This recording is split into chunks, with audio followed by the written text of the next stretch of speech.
Ngayong 2023, sir, limbog kami.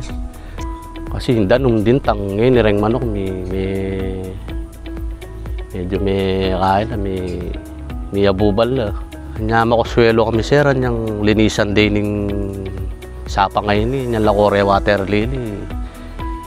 May kuswelo kami, sir. Pabor ka rin tao keti na luminis siya ng sapa ngayon. Kasi number 1, makapanintunan lagay ni sapa ngayon. Uling mayasan niya ni sapa ngayon. Uling ma-water lily mo talaga.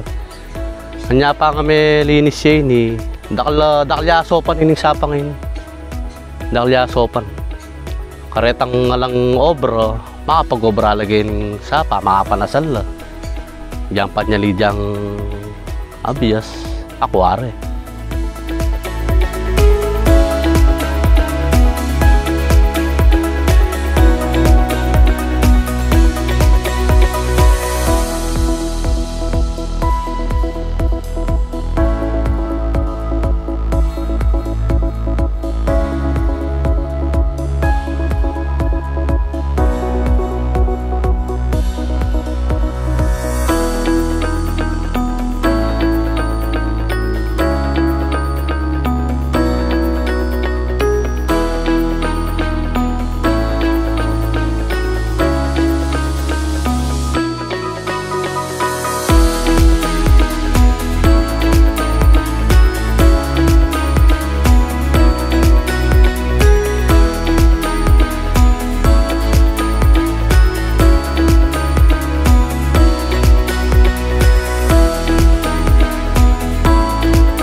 Mula po nung nag-operate po sila, yung pong mga mangingisda na kagaya po namin mahirap, marami na po silang nahuhuling isda. Hindi po kagaya nung napupunta sila dyan, maliit lang po yung nahuhuli po nila. Dati po kasi ito mababa, walang isdang pumapasok. Eh mula po nung nahukay na dumami po yung isda, kaya madami po nahuhuli sa dilim. Saka madami na po nagsisigay ng mga dito, kabarangay namin.